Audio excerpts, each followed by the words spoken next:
Welcome back to a further episode of Men's Inner Health with Mark Randall. Today's conversation is on open-heartedness or heart mindset. How do we men begin to learn to become more open-hearted and to develop a deepening of our heart mindset? Good question. The heart is one of the most, yes, it's an organ that pumps blood around the body, but metaphorically, spiritually, etc., where does love come from? Basically, it comes from the heart space, the heart chakra. And we men are not that well known for being open-hearted. Tough space to be in, to be open-hearted. The open-heartedness is about learning how do we traverse that emotional landscape, how do we traverse the heart space. The heart space has got beautiful spaces in it, and man, it's got some real painful spaces in it too, and we lock that away and men mask it, suppress it, repress it, push it away, push it into our shadow side perhaps, and defend it with not so great qualities, perhaps. Learning to be more open-hearted is a journey. It's an inner journey of discovering the self, all of the self. Deep down in the bottom of our hearts is our authentic, deep essence. I call it our spirit essence. Imagine being able to become more aware of all our nuances in our psyche.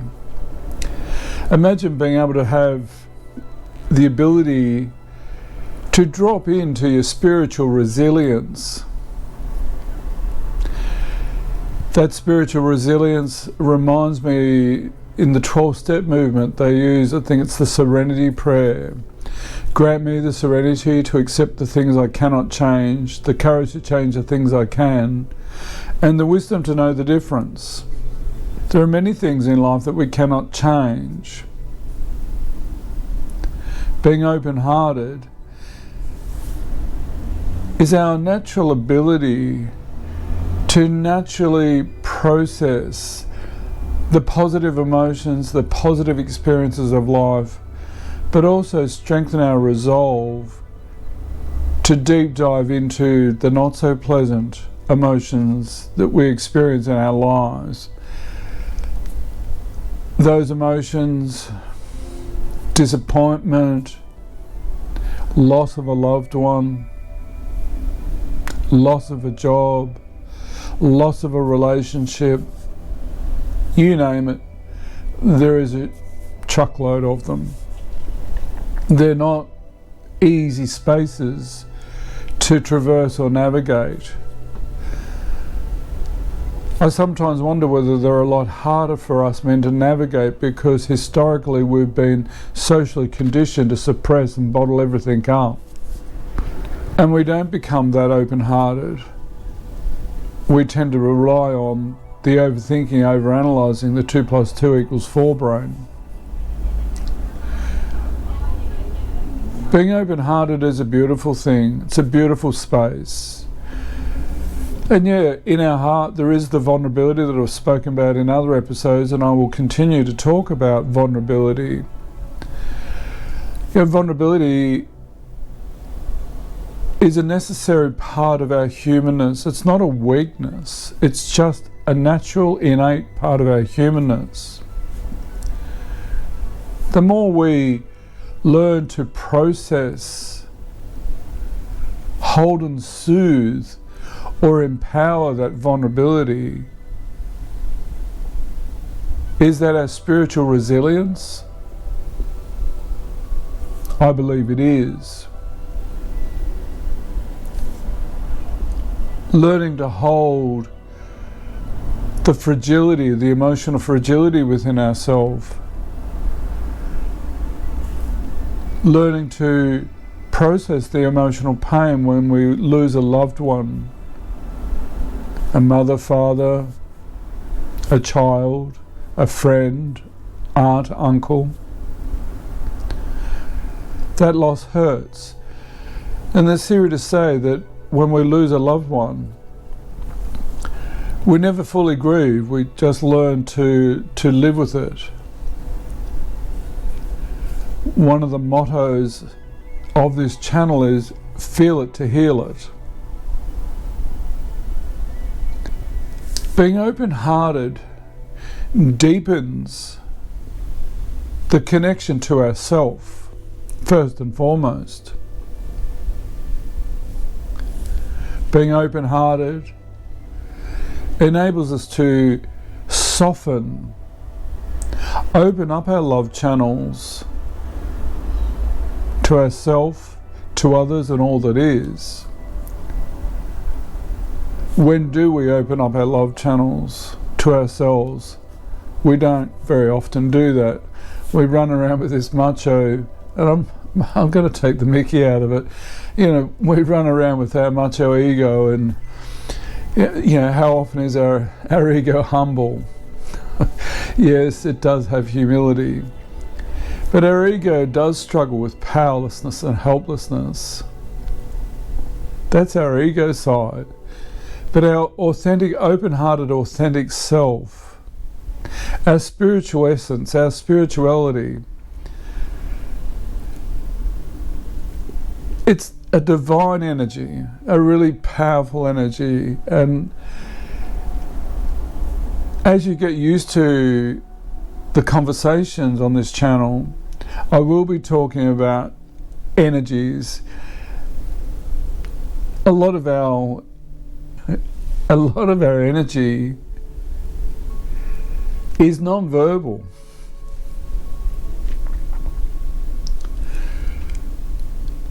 When you're deeply connected and open-hearted, check in to see what is the energy that you're experiencing in that point in time.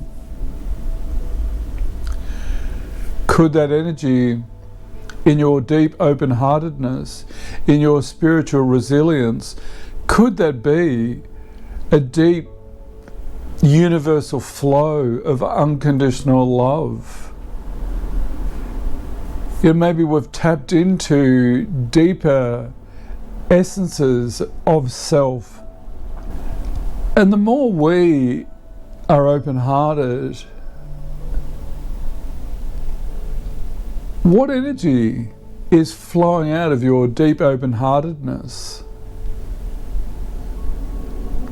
Could that energy be an energy of love? Could it be unconditional love? Becoming open-hearted, yeah, we do need to traverse the difficult experiences of our humanness. You know, there's a lot of catastrophes in the world, and yeah, it's painful for all of us, because we all have a deep empathy. Now, that deep empathy, that's coming from our hearts. And as we empower our vulnerability, I'm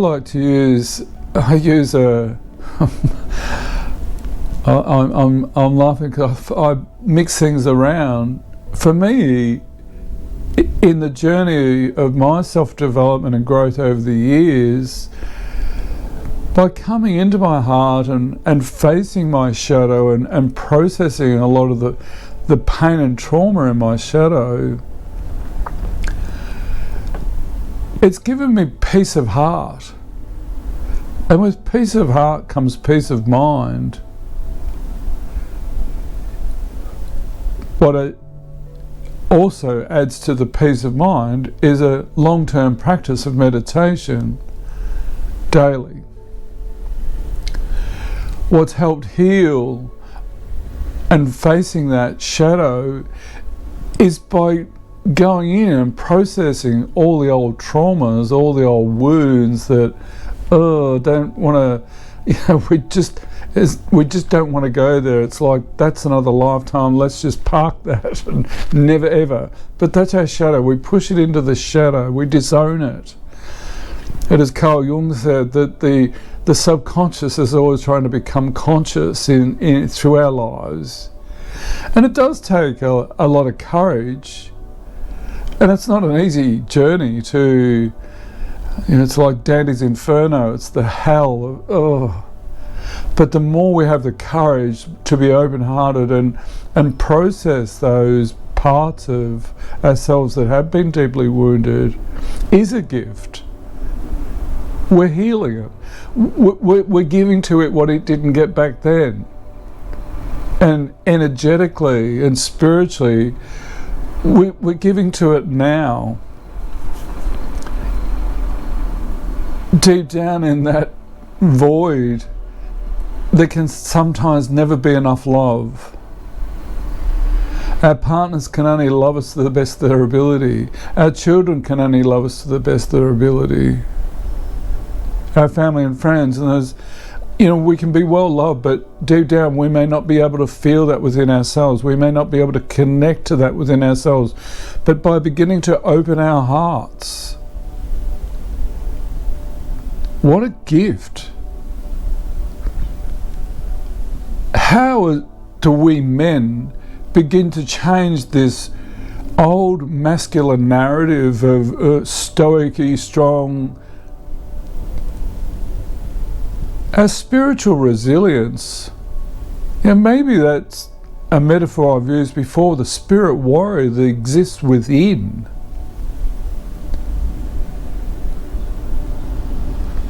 Feel that energy, connect to that energy.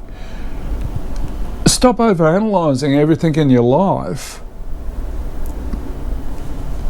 Surrender to your essence that's within yourself. Be absorbed in that energy. It's a powerful energy. And the more we get to know it, the better life is. It's much easier to develop heartfelt connections with others. And yes, the risk of having heartfelt connections to others is when we lose that other, ouch, that's going to hurt. There's the loss and grief. There is pain. And by grieving that pain is such a deep respect for that heartfelt connection that we had for the other. Be it our mothers, our fathers, our children, our aunts, our uncles, our best friends. Becoming open-hearted is a gift that we men haven't yet fully enveloped into our lives. The more we envelop that in our own lives, there's going to be a flow-on effect of that.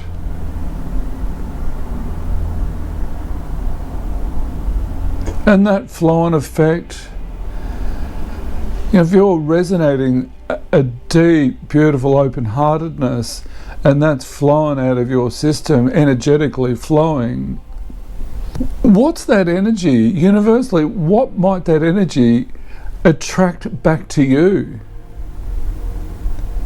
If we're putting out negative energy in from our shadow, the stuff that we can't go there, what energy are we putting out then? And what energy, what might we be attracting back? Possibly other negative energies. When that energy is there, what healing might you need to do? How much further into your heart might you need to go to explore where is this negativity coming from? It might be in the here and now, but it might have, for me, a subconscious familiarity. Open your heart to it. Learning to become open-hearted is a journey. We need to start small. Start with your partner. For starters, that'd be not, maybe if we start with our partners, that will build the emotional connection, the emotional intimacy that our partners are wanting. The more open-hearted we become, how much more present can we become physically, mentally, emotionally, spiritually. In that presence, we're just being present. We're just our full being, our open-hearted being, that authentic energy, that authentic self is just there, holding the space. Open ears, active listening, full engagement, full connection, full empathy, full awareness, full insight. Don't worry, we can't hold on to that 24/7, we're human beings. But with more practice, come back to that open-heartedness. Begin your journey to being open-hearted. The more open-hearted we become, the more we empower our vulnerability and hold that vulnerability, lovingly hold that vulnerability. The more we become open-hearted and hold that vulnerability, do we deepen our spiritual resilience, where we are able to let things go, where we can experience egoic powerlessness and helplessness, and that hurts, ain't good for the ego, it bruises the ego. But when we're in our spiritual resilience, maybe we've come to what Tara Brach talks about, radical acceptance. It is what it is, physically, mentally, emotionally, spiritually. Practice becoming more open-hearted. It deepens your connection to yourself, and energetically, when you're deeply connected to yourself, that energy is going to flow and deepen your connection to others, especially your partner, especially your family and your friends.